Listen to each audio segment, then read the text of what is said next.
Everyone you love and respect and look up to, that's been their path. And I think that's what's given me so much, that's what's liberated me from it. Like Steve Jobs is one of my biggest role models in certain areas of his life. And when I've read his biography, by Walter Isaacson, it's like the guy has failed so many times, yet all of us, like most of us, have a phone that's an iPhone or an Apple product in our home or whatever it is. It's like he's not worried about all those times it went wrong because he obviously won big in this area of his life. So my take's just everyone you look up to, whether it's an athlete, an entrepreneur, a coach, a CEO, whatever it is, they have messed up so many times. And just know that. So when you're messing up, you're on the path. Like you're on the same path, right? And I encourage people to share what they're failing at too, because it just helps. Something that happens is you have to surround yourself by peers in a space too who understand you and don't see you as competition. And that's really hard, and it's like a fine line. I genuinely believe that collaboration wins always. So my whole approach to most things has always been, hey, I want to collaborate with you. Whether I'm bigger on social media or smaller on social media, I'm just like, I just want to work together because I think that's going to win long term for all of us. Both, not just in terms of success and numbers, but more in terms of, I want to be friends with you. And so I reach out regularly to people that I admire in different ways. And I reach out to them and say, hey, I'd love to get to know you. I'd love to learn from you. I'd love to connect. I'd love to be a friend. Like, not I'd love for you to teach me how you do this. And if that comes naturally from that relationship, amazing. If it never evolves into that, I've just got a great friend who now gets me. So I try and make friends in two areas. One is in an area of people who understand my life, because I feel the conversations you can have with someone who does exactly what you do are just so great because they already get you, right? And someone that I had on my podcast lately, her name's Lily Singh, Superwoman. She's become a recent friend. She's been incredibly and is incredibly successful on social media. She's using her platform for doing amazing good in the world. And she was someone I reached out to because I was just like, hey, like you've been doing all of this for a while. You started on YouTube a lot longer than I did. And I would just love to connect from you and hear from you. And she's become an incredible friend. And we've just been sharing ideas and learning together. And it's like that relationship's awesome. And then at the same time, I'm trying to find people who are not in media. So I still have friendships with the monks back in India. And I just spent January in India for a month. I was meditating again for roughly about 21 days. And I have them in my life because they remind me of like the roots. And they remind me of the truths that bring me back. So I kind of like both. I love people who totally get my space. And usually those are people I reach out to. And then I love having my roots down. So most of my inner circle now is from people I've reached out to. Or they become people who've been reaching out to me for a long, long time and have been consistently reaching out to me asking for nothing. I think the biggest and hardest lesson is that our family and our friends will be more inspired by our example than our education. They're going to change when they see us change. They're going to transform when they see us genuinely transform. They're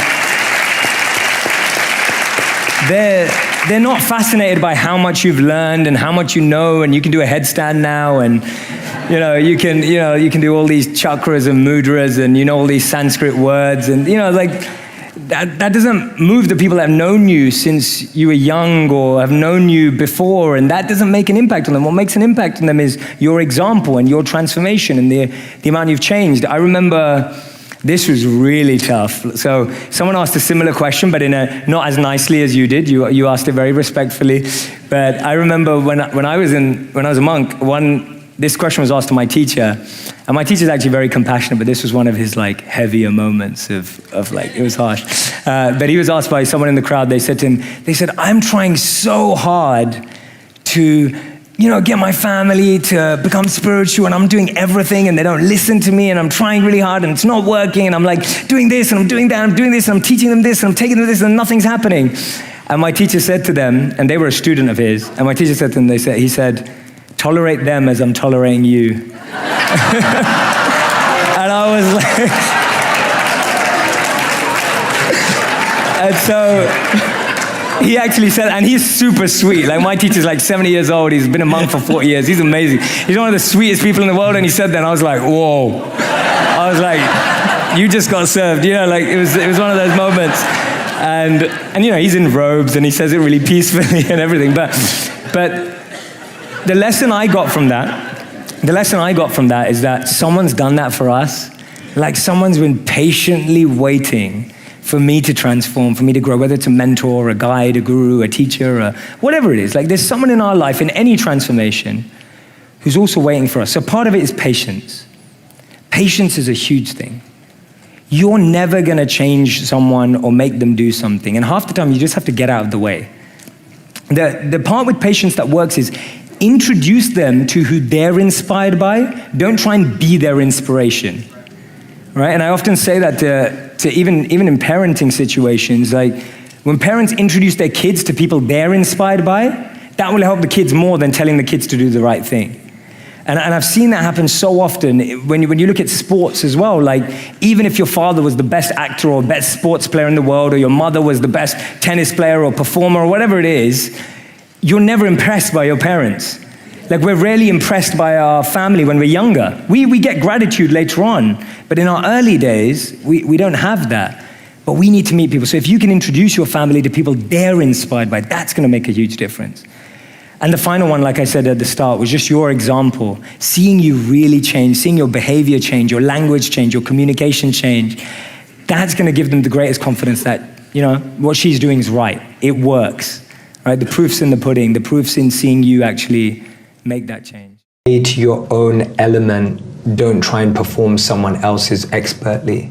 So in modern terminology, or how would I say that, is don't waste your time. Steve Jobs, don't waste your time trying to live someone else's life. You know, don't be trapped by dogma. Focus in on your own strengths, your own element, what you have to offer. Don't get lost in trying to become like someone else or pretend to be someone else. There's a beautiful, one of my favorite quotes by Einstein and then Steve Jobs again. Einstein said, if you judge a fish by its ability to climb a tree, it will spend its whole life believing that it's stupid. And too many of us are fish trying to climb a tree. Too many of us are monkeys being taught how to swim. Too many of us are lions being taught to live like cats. We're not getting to live in our element. So my second piece of advice is live in that element that you've naturally been given. Don't try adopt another. You know, we've all got a special genius inside of us. It was Steve Wozniak and Steve Jobs, this conversation. Steve Wozniak, for those who don't know, is the tech guy behind Apple. He practically invented the technology and the software and everything. So Steve Wozniak looked at Steve Jobs and he says, this is in Walter Isaacson's biography of Steve Jobs. Steve Wozniak looks at Steve Jobs and he says, what do you even do? He said, you're not a coder, you're not a designer, you're not a marketer, and you're not an engineer. What do you even do? Imagine challenging Steve Jobs. And Steve Jobs replies, he says, musicians play their instruments, I play the orchestra. That is the most deep understanding of one's role in life and not getting lost in other people's identities and perceptions of you. Steve Jobs knew that he wasn't a marketer, he wasn't an engineer, he wasn't a coder, so he hired all of those. But he played the orchestra, he brought it all together. And that's when you find confidence in your own role, you won't be envious of anyone else's. So that's the second one. In the middle of 2009, he was the software engineer that no one wanted to hire. He had 12 years of experience at Yahoo, but he was rejected by Facebook and then rejected by Twitter. He'd been to a great university, he had a great CV. But he decided to team up with one of his alumni members at Yahoo and started to create an app and focus on the startup space. In 5 years' time, he sold that app for $19 billion to Facebook. Believe it or not, that was Brian Acton, the co-founder of WhatsApp. When he was rejected from Facebook, he said it was a great opportunity to connect with some fantastic people. I look forward to life's next adventure. When he was rejected by Twitter, he responded by saying, worked out, it was quite a long commute. It's so interesting to see that someone rejected from two of the top internet companies actually responded with humor and actually responded with positivity. This lady was diagnosed with clinical depression. Her marriage had failed and she was jobless with a dependent child. She was on a 4-hour delayed train journey from Manchester to London when she came up with this idea, and she started to write this book about this wizard.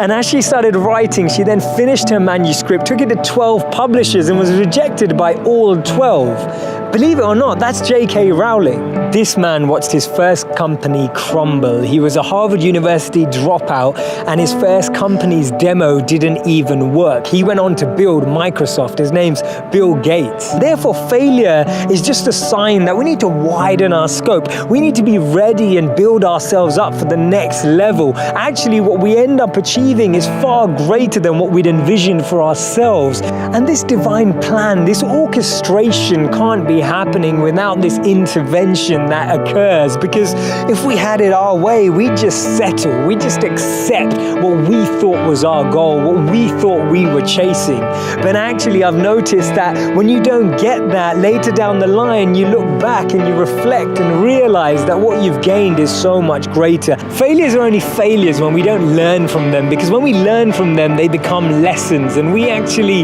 extrapolate all of these teachings and actually get more insight into how we can improve the way we work and how we can actually drive with a different energy.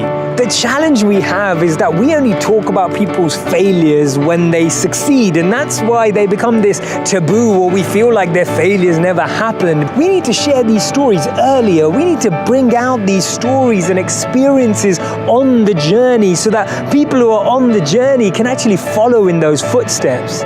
And that's why Steve Jobs said you can't connect the dots moving forward. You only can when you're looking backwards. Talked about the fear of fear and how you had to learn to let go of your fear of fear. What does that actually mean, letting go of the fear of fear? Yeah, so I talk about how we fear the wrong things. What do we fear? So most of us are fearful of how our friends are reacting, what's happening on social media, and what's the random bit of news that we heard. None of it is fact-based. That's one of the biggest issues that we have. It's worry-based. It's worry-based, and it's also imagination-based. So we become fiction writers. We've all watched too many movies. Now we start writing these beautiful movies in our head. Well, not beautiful, scary movies in our head of what may happen. So our imagination, and Seneca said it best, we suffer twice. One in reality and one in imagination, right? We suffer twice. And this is the what biggest... actually happens to us, Totally. and then the story we continue to tell ourselves. Totally. Now there's this incredible study in the book that I have to talk about. So they took monks and they took non-monks, and they competed against each other. They competed against each other, literally. So they put this plate where you experience heat. And so what happens is the non-monks touch this plate. Now this plate heats up gradually, softly, and then at one point it gets really hot for 10 seconds and then it cools down. And so what happened is that when the non-monks touched it, the anxiety and pressure and stress in their brain just triggered straight away, even though it wasn't that hot. It wasn't hot. It was heating, but it wasn't hot to do anything major to you. But the anxiety and stress in imagination or in anticipation went through the roof in the non-monks.